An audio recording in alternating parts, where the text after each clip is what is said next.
కేరళంలో కొత్త ప్రభుత్వం ఏర్పాటు ప్రక్రియను యూడీఎఫ్ వేగవంతం చేసింది. 10 ఏళ్ల ఎల్డీఎఫ్ పాలనకు చరమగీతం పాడుతూ 140 స్థానాలకు గాను 102 స్థానాల్లో విజయం సాధించిన యూడీఎఫ్ పాలనా పగ్గాలను చేపట్టేందుకు సిద్ధమైంది.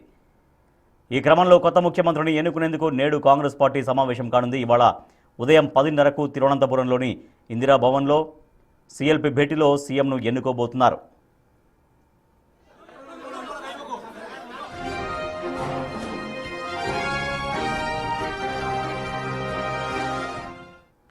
సీఎల్పీ సమావేశానికి కాంగ్రెస్ హైకమాండ్ తరపున ఏఐసీసీ పరిశీలకులు ముకుల్ వాస్నిక్, అజయ్ మాకెన్ హాజరవుతున్నారు. కేరళ పగ్గాల కోసం కాంగ్రెస్ పార్టీలో ముగ్గురు కీలక నేతల మధ్య పోటీ నెలకొంది. సీఎం రేసులో ఉన్న విడి సతీశన్ ప్రస్తుత విపక్ష నేతగా, పార్టీ విజయానికి వ్యూహకర్తగా గ్రౌండ్ లెవెల్ కార్యకర్తల మద్దతు ఆయనకుంది. ఇక రాహుల్ గాంధీకి అత్యంత సన్నిహితుడైన కేసీ వేణుగోపాల్ పేరు కూడా ప్రధానంగా వినిపిస్తోంది.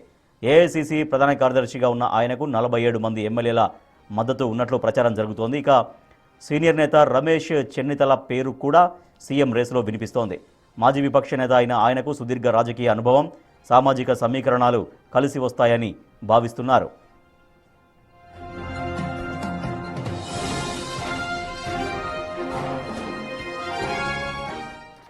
సీఎల్పీ మీటింగ్లో పరిశీలకులు కొత్తగా ఎన్నికైన 63 మంది ఎమ్మెల్యేలతో విడివిడిగా సమావేశమై వారి అభిప్రాయాలను సేకరిస్తారు. ఎమ్మెల్యేల ప్రాధాన్యతలను పరిగణలోకి తీసుకొని ఓ రహస్య నివేదికను రూపొందించి ఏఐసీసీ చీఫ్ మల్లికార్జున ఖర్గేకు పంపనున్నారు. దాని ఆధారంగా కాంగ్రెస్ హైకమాండ్ ముఖ్యమంత్రి పేరును ప్రకటిస్తుంది. కేరళలో కమ్యూనిస్టు కోటను బద్దలుగొట్టి తిరిగి అధికారాన్ని హస్తగతం చేసుకున్న కాంగ్రెస్ ఎవరిని సీఎంగా ఎంచుకుంటుంది అన్నది ఇంట్రెస్టింగ్గా మారింది.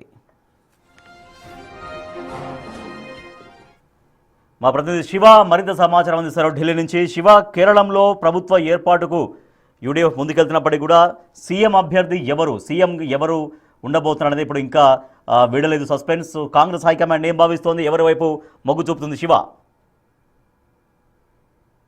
రైట్ రాజేష్, కేరళలో యూడీఎఫ్ ఘన విజయం తర్వాత ప్రభుత్వ ఏర్పాటుకు కసరత్తు జరుగుతోంది. ప్రభుత్వ ఏర్పాటులో భాగంగా ఈరోజు 99 స్థానాల్లో యూడీఎఫ్ విజయం సాధించింది. దాంట్లో 62 స్థానాల్లో కాంగ్రెస్ ఎమ్మెల్యేలు గెలుపొందారు. అయితే కాంగ్రెస్ నుంచే సీఎం అభ్యర్థిగా సీఎం పీఠం ఎక్కబోతున్నారు. దానిలో భాగంగానే ఇటు కాంగ్రెస్ శాసనసభ పక్ష సమావేశం అనేది ఈరోజు జరగబోతుంది కేరళలో.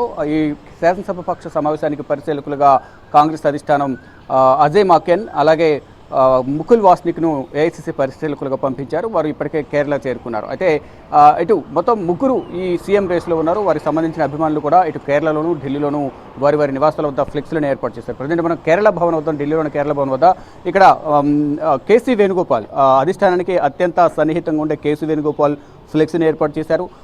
ఆయన అభిమానులు ఆయన సీఎం కావాలని కోరుకుంటున్నారు. మరోవైపు విడి సతీశన్ కాంగ్రెస్ పార్టీలో కీలకంగా వ్యవహరించిన, మరోవైపు పార్టీని అధికారంలో తీసుకురావడంలో ఆయన కీలకంగా వ్యవహరించారంటూ కూడా ఆయన అభిమానులు చెప్తున్నారు. దానిలో భాగంగా ఆయన ఫ్లెక్స్ని కూడా ఇక్కడ ఏర్పాటు చేశారు. మరోవైపు ఇక్కడ రమేష్ చెన్నితల, మరోవైపు సుధాకరన్, వీరందరి ఫ్లెక్స్లను కూడా ఇక్కడ కేరళ భవన్ వద్ద ఏర్పాటు చేశారు. అంటే ముగ్గురు కలిసి పనిచేయడం వల్ల విజయం సాధించారని మరికొంతమంది చెప్తున్నారు. దానిలో భాగంగా రమేష్ చెన్నితల, కేసీ వేణుగోపాల్, విడి సతీశన్ వీరు ముగ్గురు కూడా సీఎం రేసులో ఉన్నారు. వారు ముగ్గురు కూడా అధిష్టానం పెద్దలతో మంత్రాలు జరుపుతున్నారు. ఇప్పటికే కేసీ వేణుగోపాల్ ఢిల్లీలో ఉండి అధిష్టానం పెద్దలను కలిశారు. మరోవైపు రమేష్ చెన్నితల కూడా ఢిల్లీ వచ్చి అధిష్టానం పెద్దలను కలిసి తనకు అవకాశం ఇవ్వాలి సీఎంగా అనేది కూడా చెప్తూనే అధిష్టానం ఏ నిర్ణయం తీసుకుంటే ఆ నిర్ణయానికి నేను కట్టుబడి ఉంటానంటూ కూడా రమేష్ చెన్నితల తెలియజేశారు. అయితే ఈరోజు సీఎల్పీ సమావేశం అనేది కేరళలో జరగబోతుంది. ఇటు అజయ్ మాకెన్, ఏఐసీసీ పరిశీలకులు అజయ్ మాకెన్ కానీ ముకుల్ వాస్నిక్ అధ్యక్షతన ఈ సమావేశం జరుగుతుంది. ఈరోజు శాసనసభ పక్ష సమావేశంలో శాసనసభ పక్ష నాయకుడిని ఎన్నుకుంటారు. ఎవరైతే శాసనసభ పక్ష నాయకుడు ఉంటారో అతని సీఎంగా నియామకం జరిగే అవకాశం ఉంటుంది. దానికి సంబంధించిన అధికారిక ప్రకటన ఈరోజు లేదా రేపు, అంటే ఈరోజు శాసనసభ పక్ష నాయకుడిని ఎన్నుకోవడం, దానికి సంబంధించిన నివేదికను కాంగ్రెస్ అధిష్టానానికి పంపించడం, కాంగ్రెస్ అధిష్టానం సీఎం అభ్యర్థిగా ఎవరిని కేరళ సీఎం పీఠం మీద కూర్చోబెడతారు అనేది కూడా చూడాల్సి ఉంది. మొత్తంగా చూసుకుంటే కేరళలో విజయం తర్వాత ఫుల్ జోష్లో ఉన్న యూడీఎఫ్ కాంగ్రెస్ శ్రేణులు ఇక్కడ కేరళలో కాంగ్రెస్ ప్రభుత్వం ఏర్పాటు కాబోతున్న నేపథ్యంలోనే అక్కడ ఏర్పాట్లు అయితే చేసుకుంటున్నారు. ఎవరికి వారే బల నిరూపణ చేసుకునే ప్రయత్నం కూడా చేస్తున్నారు. నిన్నటి వరకు కూడా 62 మంది కాంగ్రెస్ ఎమ్మెల్యేల్లో దాదాపు 52 మంది కేసీ వేణుగోపాల్కు సపోర్టుగా ఉన్నారంటూ కూడా సోషల్ మీడియాలో, జాతీయ మీడియాలో కూడా ప్రచారం జరిగింది. దానికి సంబంధించి కూడా అధిష్టానం దృష్టి సారించింది.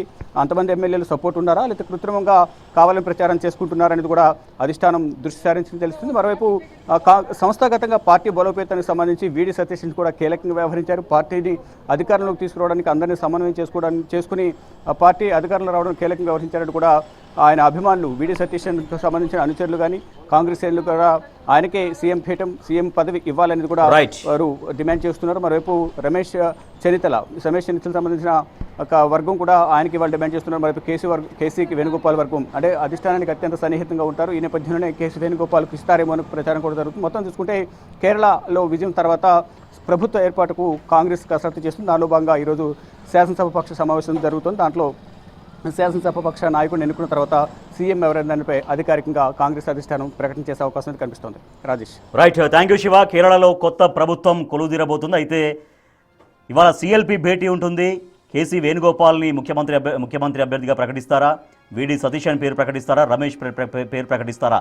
ఈ ముగ్గురులో అధిష్టానం ఎవరి వైపు మొగ్గు చూపబోతుందనేది ఇవాళ తెలియబోతుంది సిఎల్పి భేటీలో.